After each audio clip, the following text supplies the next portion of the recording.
L'Audi A6 C5 a fait preuve d'énormes avancées technologiques pour rattraper et dépasser ses deux compatriotes.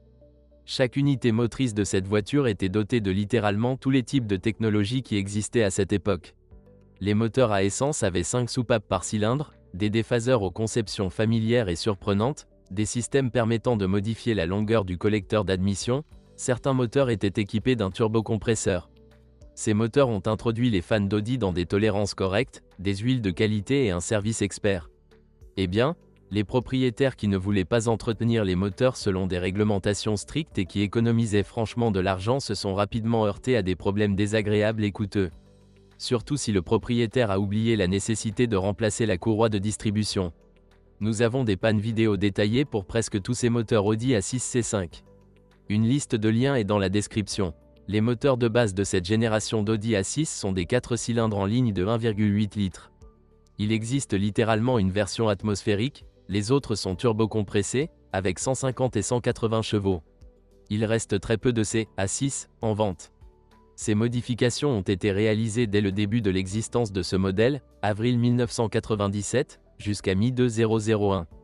La pratique montre que ces moteurs sont assez fiables, mais les années font des ravages. Les problèmes sont causés par un conduit d'admission complexe, des bobines d'allumage capricieuses et un tendeur hydraulique coûteux pour la chaîne interarbre. Les économies d'huile entraînent le colmatage de l'admission d'huile et la rotation des chemises. L'Audi A6 C5 restylé était équipé d'un moteur atmosphérique de 2 litres. Un moteur très performant, consommant d'énormes quantités d'huile et mourant généralement lentement.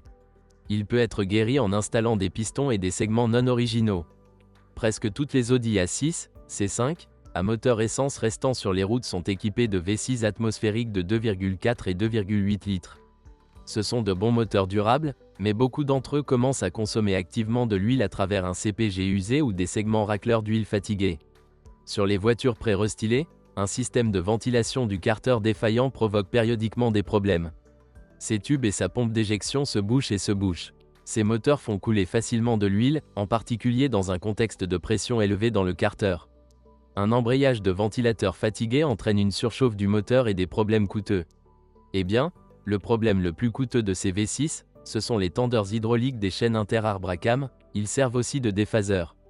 Si les tendeurs hydrauliques commencent à suer de l'huile ou si le moteur commence à trembler avec les chaînes d'arbre à cam, et cela se produit tous les 250 000 à 300 000 km, ils devront être changés. Les tendeurs d'origine coûtent $500 et il y en a 2 sur ce V6. Certes, il sera beaucoup plus coûteux de remplacer le moteur s'il meurt à cause de la surchauffe déjà mentionnée ou d'une rupture d'une courroie de distribution de haute qualité. Il vaut mieux changer les courroies de distribution de qualité moyenne tous les 60 000 km et immédiatement en grande pompe. L'original ou un bon substitut dure 2 fois plus longtemps. Sur la base de ces V6, un moteur biturbo de 2,7 litres a été créé. Il existe peu de Audi A6 C5 de ce type, mais le moteur lui-même est fiable et durable en termes de matériel. Les problèmes et les faiblesses sont les mêmes que ceux des V6 atmosphériques, plus une admission biturbo gênante et complexe. Les turbines durent assez longtemps. Il faut le plus souvent rechercher les causes des problèmes de boost dus à des problèmes de contrôle de ce même boost. Après restylage, la version atmosphérique de 2,8 litres a disparu de la gamme de moteurs de l'Audi A6 C5. Il a été remplacé par un V6 de 3,0 litres. Il s'agit d'une continuation de la même série de moteurs à 5 soupapes par cylindre, mais le bloc cylindre est déjà en alliage léger, avec de fines chemises en fonte. Il s'agit d'un moteur controversé qui ne dure longtemps qu'avec un entretien coûteux et qualifié. Ces inconvénients particuliers incluent la consommation d'huile progressive et le risque d'apparition de fissures dans les parois minces du bloc cylindre. Dans la nature, il existe des Audi C5 équipés de moteurs à essence V8 de 4,2 litres. De plus, les versions biturbo furent produites pendant très peu de temps. Ces moteurs descendent des V6 atmosphériques et disposent de 5 soupapes par cylindre et d'une courroie de distribution. Cependant, ils reposent sur un alliage léger plutôt que sur un bloc cylindre en fonte. Il n'y a pas de revêtement, la surface des cylindres en aluminium bénéficie d'un traitement spécial. Tous ces moteurs atteignaient une énorme consommation d'huile et des éraflures dans les cylindres. Seules quelques-unes ont été redorées et sont conservées entre les mains de collectionneurs. Par ailleurs, nous notons que l'Audi A6 Allroad dans la carrosserie C5 était équipé d'un V8 de 4,2 litres à 40 soupapes avec entraînement par chaîne de distribution. Il n'était pas disponible sur les berlines et les breaks ordinaires. Ce moteur a été transféré sur la carrosserie C6.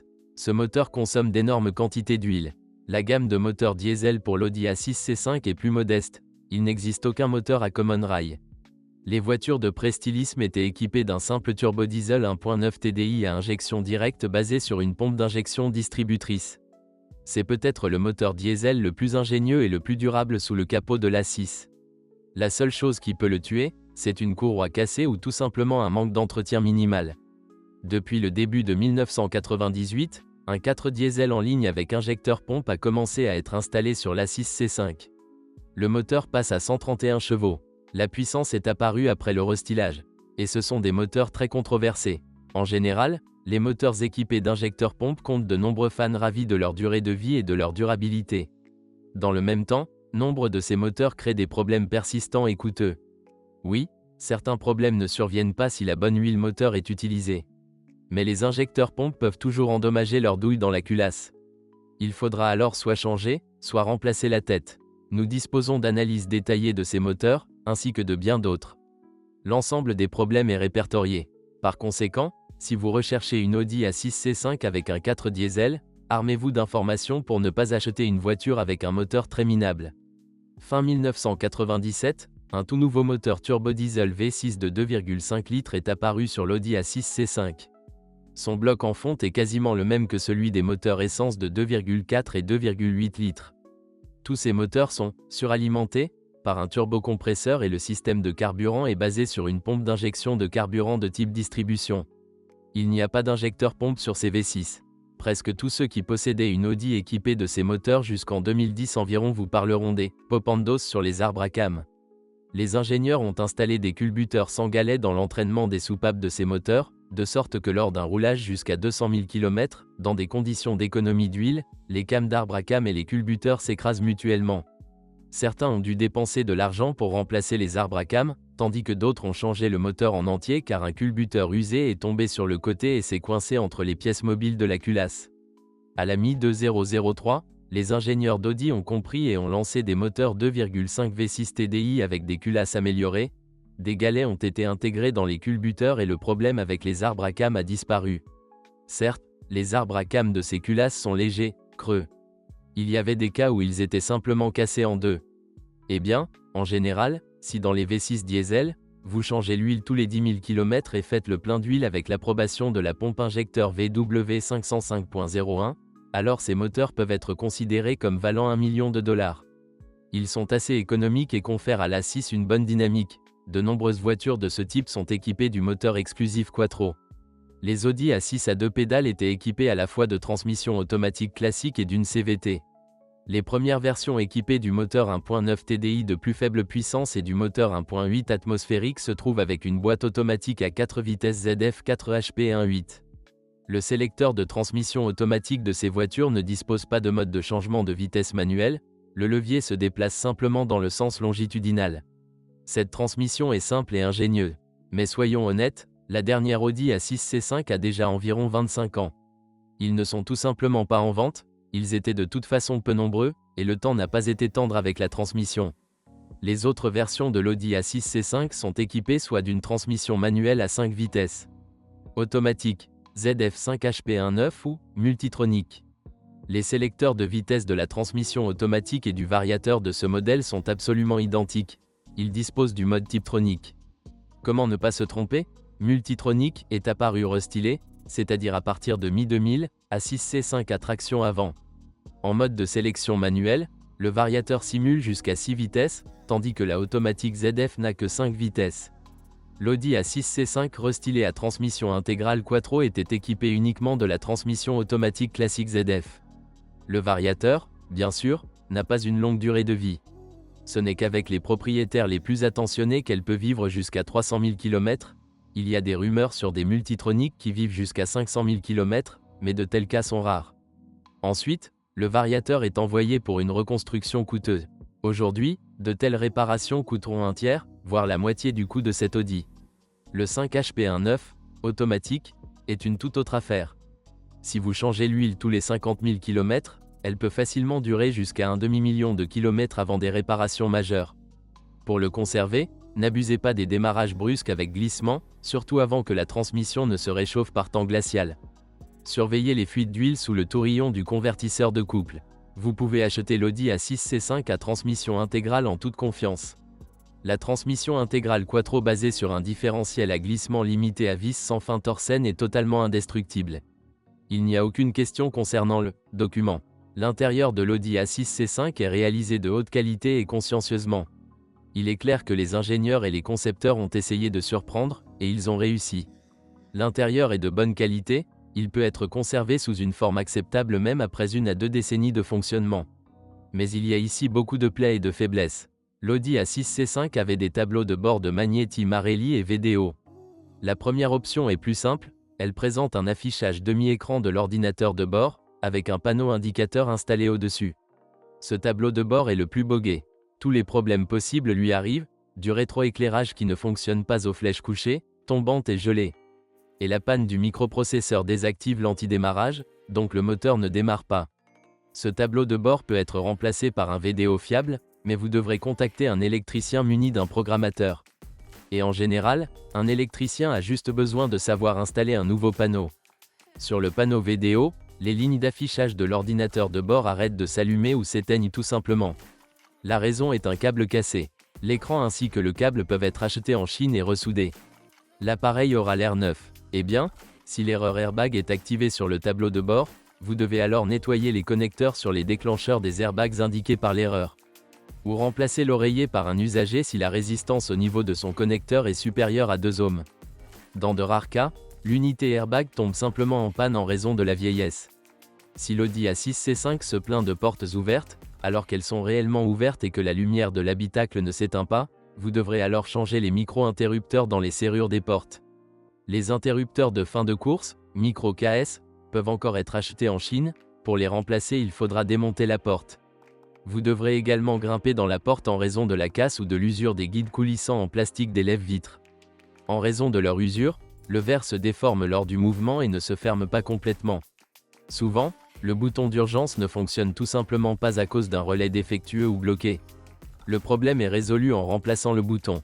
Nettoyer le relais n'aide pas à long terme. Les charnières en plastique cassées du couvercle de l'accoudoir central ne surprennent personne aujourd'hui. Une panne assez courante sur A6. Il faudra chercher une housse ou un accoudoir sur un chantier de démontage. Sur les Audi A6 C5 d'avant restylage, la couche supérieure du tableau de bord, c'est-à-dire le panneau avant, est souvent décollée. Habituellement, son bord gonfle, se plie vers le haut ou se plie comme une vague près du pare-brise, des montants de toit et près de la calandre. Dans ce cas, vous devez retirer tout le panneau et coller les zones en retard. À l'intérieur de l'Audi A6 C5 restylé, de nombreuses pièces en plastique sont recouvertes d'un revêtement velouté, dit « soft touch ». Il a déjà commencé à se décoller sur les voitures de 10 ans. Maintenant, il ne reste plus grand-chose de lui. Dans le plancher sous les pieds du conducteur, l'Audi A6 C5 dispose d'une unité de confort, également appelée unité de verrouillage centralisé. Il échoue facilement en raison de la pénétration de l'eau. S'il est mouillé et tombe progressivement en panne, alors toute l'électronique intérieure commence à tomber en panne. La voiture peut ne pas répondre à la télécommande d'ouverture des serrures, l'éclairage intérieur peut s'allumer de manière aléatoire ou ne pas fonctionner, les clignotants et les entraînements électriques des sièges peuvent tomber en panne. L'unité de confort peut griller partiellement en raison d'un court-circuit dans le câblage qui y est posé. Un court-circuit, par exemple dans la lampe de l'éclairage intérieur ou dans certains entraînements de siège, peut endommager cette unité électronique. Et aussi le suivant installé en remplacement. Même avec l'âge, des fils cassent sur la Audi A6 C5. Les points sensibles sont les zones des harnais de porte aux endroits où il se plie et le harnais dans le couvercle du coffre. En raison de fils cassés, les consommateurs, lampes, serrures, etc. dans les portes sont éteints. Souvent, les étriers de frein de la Audi A6 C5 commencent à trembler et à trembler. Ce problème est résolu en remplaçant les supports à ressort installés à l'extérieur des étriers. Dans certains cas, les étriers tremblent en raison de l'usure entre les parties flottantes et fixes de l'étrier. De nombreux Audi A6 sont désagréablement surprises par l'apparition d'eau dans l'habitacle. Eh bien, les tapis mouillés à l'avant de l'habitacle sont la première étape vers de graves problèmes avec les unités de commande électronique. Sur les voitures équipées d'un toit ouvrant, la garniture de toit peut devenir mouillée, des taches humides apparaîtront dans les coins de la trappe si les tuyaux de drainage sont fortement obstrués. Moins souvent, l'eau coule autour du périmètre de la trappe. Sous le pare-brise de cette voiture se trouve tout un bassin dans lequel la batterie est installée à droite, et à gauche se trouve un servo-frein à dépression et un boîtier avec un ECU. L'eau du pare-brise s'écoule librement ici, puis s'écoule sous la voiture par le drainage. Mais si les trous de drainage sont obstrués par des débris et des feuilles, ce bassin sera rempli d'eau.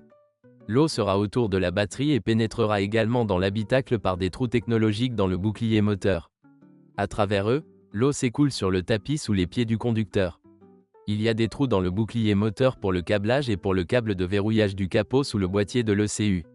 Si les joints à cet endroit sont secs ou sont simplement brisés, de l'eau s'écoulera à l'intérieur par le dessous du panneau avant. Eh bien, si le tapis sous la boîte à gants est mouillé, il s'agit probablement de traces de condensation provenant du climatiseur. Il touche le tapis parce que son tube de drainage est bouché ou est tombé du raccord. L'Audi A6 C5, comme de nombreux autres modèles vagues, a reçu une unité ABS, qui peut tomber en panne en raison de la rupture de contact fin. Dans de nombreux cas, le bloc ABS peut être réparé en y soudant les contacts cassés.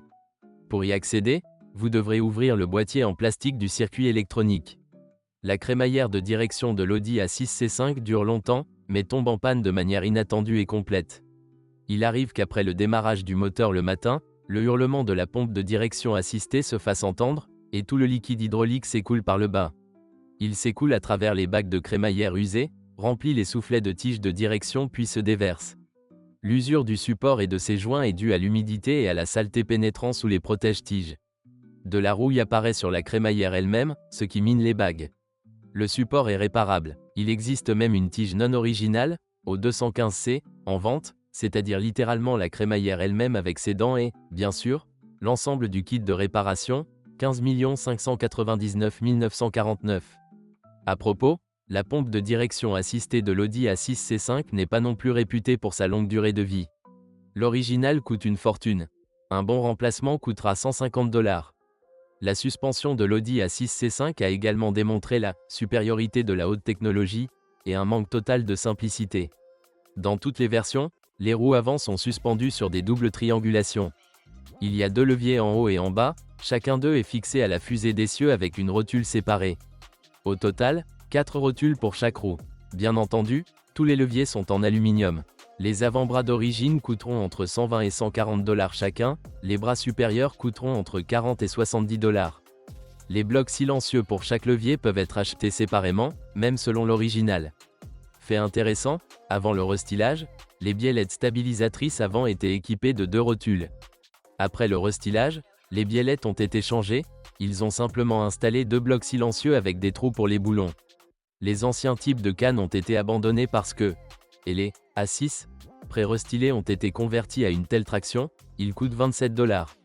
En 2002, les voitures équipées d'un moteur V6 ou équipées de jantes en alliage d'un diamètre de 17 ou 18 pouces ont reçu des fusées d'essieu en alliage. Un problème distinct leur arrive, les trous pour les goupilles à rotules des leviers, généralement les supérieurs, y sont cassés. En conséquence, les rotules des bras ne peuvent pas être serrées dans le point. Il existe également des cas où des militaires cassent les oreilles de montage des articulations en aluminium. Eh bien, en cas d'accident, ils se plient facilement. Par conséquent, vous devez soit acheter de nouvelles fusées d'essieu, soit en rechercher d'occasion. Il est possible de remplacer les fusées d'essieu en aluminium par des fusées en fonte, mais vous devez sélectionner les leviers appropriés et même les étriers de frein. Les Audi A6 C5 à traction avant sont équipés d'une suspension arrière à poutre. La suspension dite semi-indépendante. Il ne contient que 2 silent blocks, 4B0501521E, de chaque côté au point de fixation à la carrosserie. Chaque bloc silencieux est livré avec un support en alliage léger. L'original coûte environ 100 $. Il dure très longtemps. La poutre de suspension arrière des voitures fatiguées et torturées peut se plier, ce qui affectera principalement l'usure accélérée et inégale des pneus. Dans ce cas, la poutre devra être remplacée par une poutre plate usagée. Il n'y a pas beaucoup de plaintes concernant le multibras arrière de l'Audi A6 C5 à transmission intégrale, seul le nombre d'éléments qu'il contient suscite l'enthousiasme. Les roues arrière sont montées sur 2 triangles, ainsi que des tiges pour régler le pincement des roues. Oui, il existe un grand nombre de blocs silencieux. Les blocs silencieux qui entrent dans le point sont constitués de 2 moitiés, chacune coûtant 23 $ dans l'original. Le même bloc silencieux avant du bras de commande inférieur. Les blocs silencieux du bras de commande supérieur coûtent 14 $. Le levier d'orteil est proposé uniquement en tant qu'original 65 $, mais ces blocs silencieux sont proposés par un seul bon fabricant au prix de 22 $. La carrosserie de l'Audi A6 C5 est bien protégée de la corrosion. Cependant, les réactifs routiers continuent de gagner la bataille qui dure depuis plusieurs années. Tout d'abord, la peinture de ces voitures commence à gonfler sur les arches des ailes avant et les bords inférieurs des portes et sous les moulures, qui avec le temps se gonflent même sous les assauts de la rouille. Les lentilles des phares de l'Audi A6 deviennent troubles, mais ce problème peut être résolu par un polissage. De plus, après 15 à 20 ans de fonctionnement, le revêtement miroir des réflecteurs de lentilles s'effrite, après quoi les phares éclairent très mal la route. Pour restaurer ou remplacer des réflecteurs, ou des lentilles en général, vous devrez décoller les phares. Les antibrouillards sont souvent simplement détruits, rayés ou endommagés par des pierres. Ils sont installés trop bas dans le pare-choc.